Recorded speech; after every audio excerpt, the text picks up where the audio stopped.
Como foi falado no programa anterior, apresentaremos hoje duas entrevistas realizadas na segunda edição do Corretor Global, realizada no dia 12 de abril, em Goiânia.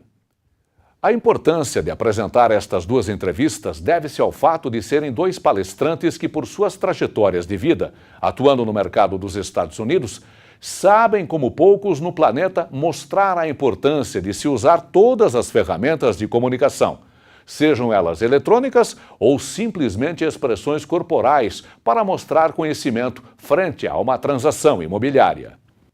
Assista agora às entrevistas de Teresa Quinney e Norman Fly, lembrando que as palestras estão na íntegra no site do Rede Mob.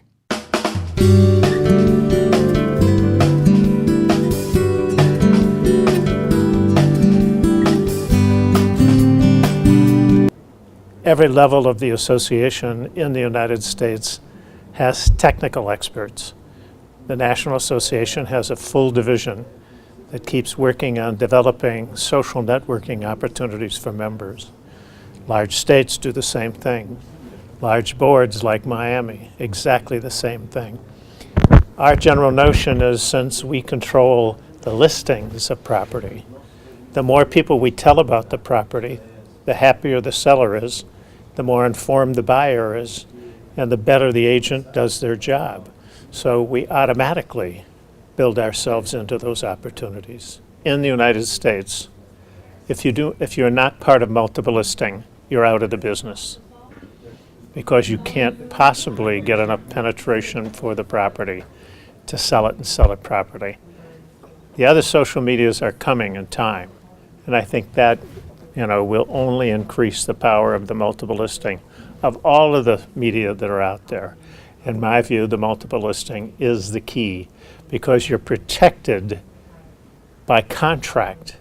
You're legally bound to the seller and buyer. As part of the social network, there's no legal binding there at all. You just give the information away. So if you don't have some way to control the listing and some way to legally bind you to that listing, it just doesn't work for them. In my view, I think Brazil, I get the MLS in first, because therein lies their only legal protection for the work that they do. That is to say, let's not ignore social media, but let's not forget the core reason that you can get to that social media is that you control the listing.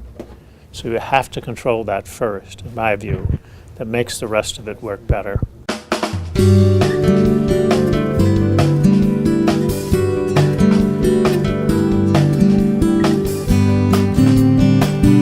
And for 18 years, we have been doing international outreach in Miami. And that has been a whole new world of exciting possibilities. If we had not started doing that 18 years ago, when the crisis hit in 2006, followed by the financial crisis in 2008, we still would be in serious trouble in Miami. And because of our international connections with Brazil for 18 years, with France for 8 years, we are bringing more and more visibility for Miami, more and more buyers to Miami. 60% of all resale properties are sold right now to international buyers. For new construction, up to 90% of high-rise buildings are sold to international buyers. If we hadn't started this 18 years ago and continued to develop the visibility and the partnerships, we would still be working on pulling ourselves out of that deep hole that we were in. Instead, the bottom of the market was August of 2008.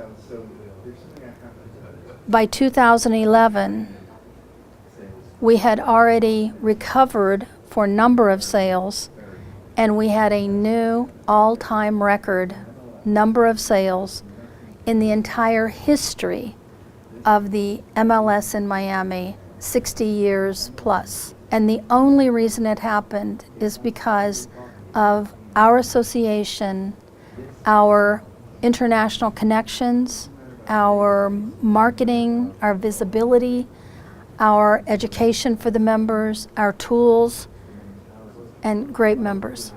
We are just now in the MLS starting a new field for sales data to try and capture not the name, but the country and maybe the city that an international buyer comes from, and whether they're using it as a second home residence or for investment property. And so the other thing we love about international buyers is they want people to be with them. They want their friends, their family, their associates. They want people to be there with them in their community.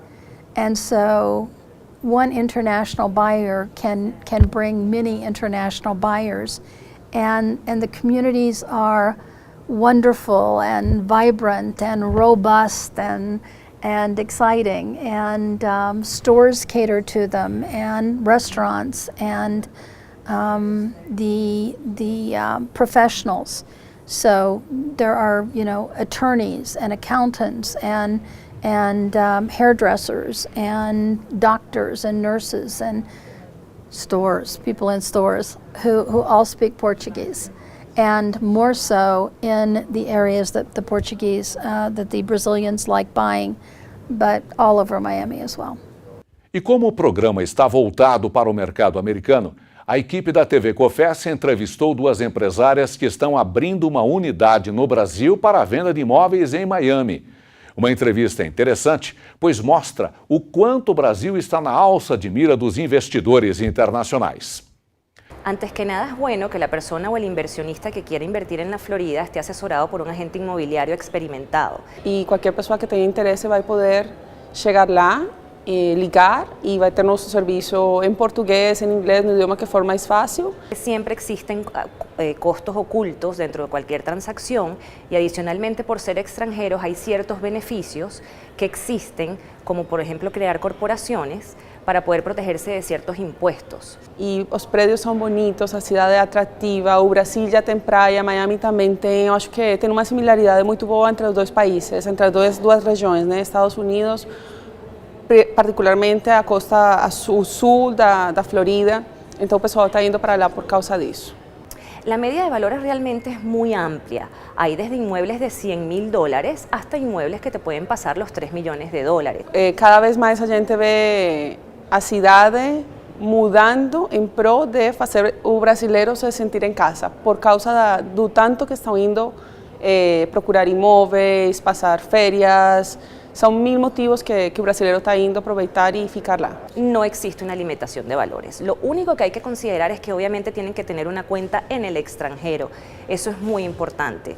Todo inversionista extranjero que quiera invertir en la Florida tiene que tener una cuenta en dólares.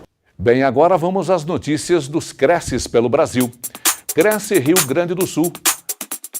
Aluguel. O que fazer quando o inquilino se recusa a sair do imóvel? Cresce Minas Gerais.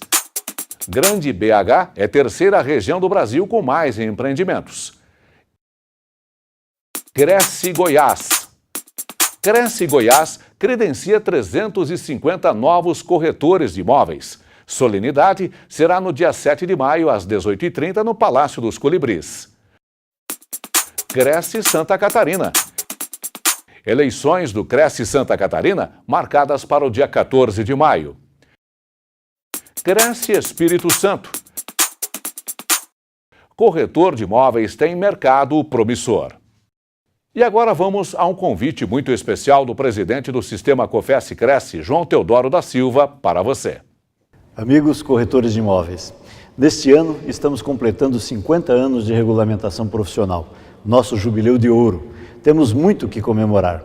Nossa profissão foi uma das que mais evoluiu nos últimos anos. Mais de 64% dos corretores de imóveis do Brasil já possuem curso superior e estamos trabalhando para chegar em breve aos 100%.